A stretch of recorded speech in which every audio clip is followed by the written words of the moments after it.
Hi everyone. I thought I'd do a little video today. Actually got out of the house. I'm over here at out in the woods area where I walk the dog, and I had to bring Zeus out here for a while because he hasn't been doing too good lately, and I'm not ready to lose him. I need to call the vet and take him in. So anyway, I just thought I'd take him out for some exercise today, and I need to get out of the house. And I like it because the sun's not real out and it's not real bright. I don't know. I just so you guys know, here in Wisconsin, the sun only shines about 175 days a year. So I've gotten used to no sun. When the sun comes out against this snow, it's just so bright, and it really hurts my eyes. And I've gotten used to the sun not being out. So I'm glad that it's an overcasty day. Just want to tell you guys where I'm at. I'm still I still feel like I'm in disbelief, like it's some kind of a joke, because my son, he would never do this to me. He would never leave like this. It's like, but then on the other hand, I know that God just parted the clouds and reached his hand down and snatched my son up and took him into heaven, whatever. And I have to be okay with that, because I have to accept that, just like but I just feel, I feel like I'm just existing. I don't feel like I'm living my life, but I don't feel like it's my life anyway. I feel like I'm living someone else's life, because it's all still very strange and weird to me. And, the human side of me is very sad and sick and, whatever. And I just, I don't feel so good, but, I have to accept things. I have to face it.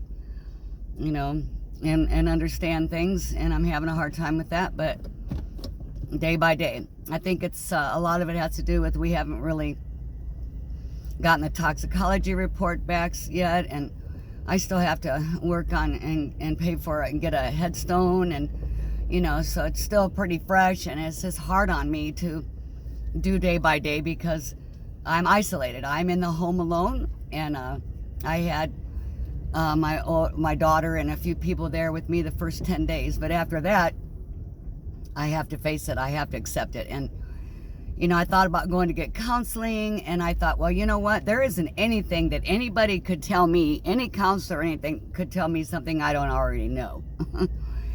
And then I thought, well, maybe I'll get some grief counseling and go into like a group therapy type thing, like they do at alcohol meetings or whatever. AA meetings or whatever. And I thought, well, you know what? I just can't do that. I love hearing everybody else's stories because it does make me feel better. It makes me feel human, and that other people are hurting too, and that, that makes me feel better. Not that they're hurting, but just to know that I'm not alone. But my problem with this group thing is that I can't do it. I don't want to be put in a room with everybody's wearing a mask because of COVID and everything still, and then everybody's all sad and crying, and we're all talking about what happened to us. I just think that's added grief. I can't, I don't mind hearing someone's story, but I don't want to be put in an enclosed environment. Everybody's wearing masks, and there's a tiny little coffee station somewhere. I just I don't want to do it. I can't put myself through that. I'm suffering enough. I already don't feel like I'm in someone else's life, actually, but so anyway, I wanted to tell you guys that's where I'm at today, getting out of the house a little bit, and tell you guys all those things, and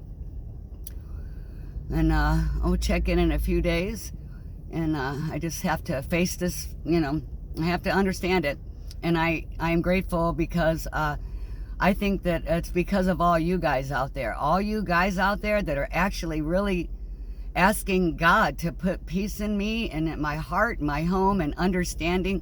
It's working.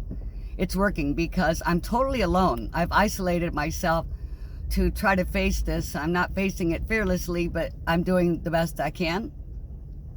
I've always been somewhat of a fearless type of person, but that doesn't mean I'm going to do stupid things. Like, just because I'm fearless doesn't mean I want to jump out of a plane and see how long it takes for my chute to come out in case it doesn't, I don't want to, I like to have my feet on the ground, and I've actually backed off of some of my medication because I just stayed dizzy and stayed sleeping, and I guess I needed that at the time, but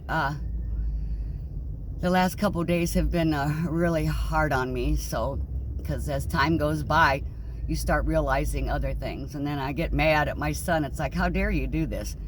How dare you keep driving fast and cause this to happen? We talked about this, but you did it anyway, you know. So I'm just trying to accept all those things because I don't want to be mad at him either. And then I get mad at myself. I was like, I tried to, could I stop him? Could I have got onto him a little more about not driving so fast and stuff? And you know, so I'm like blaming myself now, and I'm mad at myself because I feel like there was something I could have done. I could have stayed on him a little harder, and I'm just upset because he was so young. I mean, you're talking about my kid that didn't even have a chance to get an apartment with friends, let alone get married, have kids, or do anything like that in life. So I'm pissed off, you betcha. I'm pissed off at everything. So I'm getting through it, and I just want you guys to know where I'm at today. At least I'm getting out of the house and backed off my meds a little bit, but I'm not quite ready to go off of any medications. I still need that. I'm constantly shaking. I hate that, you know. I mean, I couldn't paint again or do anything. I have to get this shakiness to die down a little bit because I do miss painting and stuff. Yeah, I'd like to, you know, I miss painting, and I'd like to paint again, and I want to make some paintings for a few people out there. And I'm very grateful to Chad and Tammy, who have just been there for me and really sent some people my way, a lot of people my way to help me through this, and I am over the moon grateful. I'm just not ready to paint yet. I gotta stop all this shaking, and I have to get in a better headspace because I want to enjoy it. And all right, well, you know what, this video is getting long enough. I don't like to make long videos like this unless I'm doing a demonstration on painting or something. So I really want to get this video under 10 minutes because I hate long videos myself. But all right, well, just want you guys to know where I'm at today, and we'll talk soon.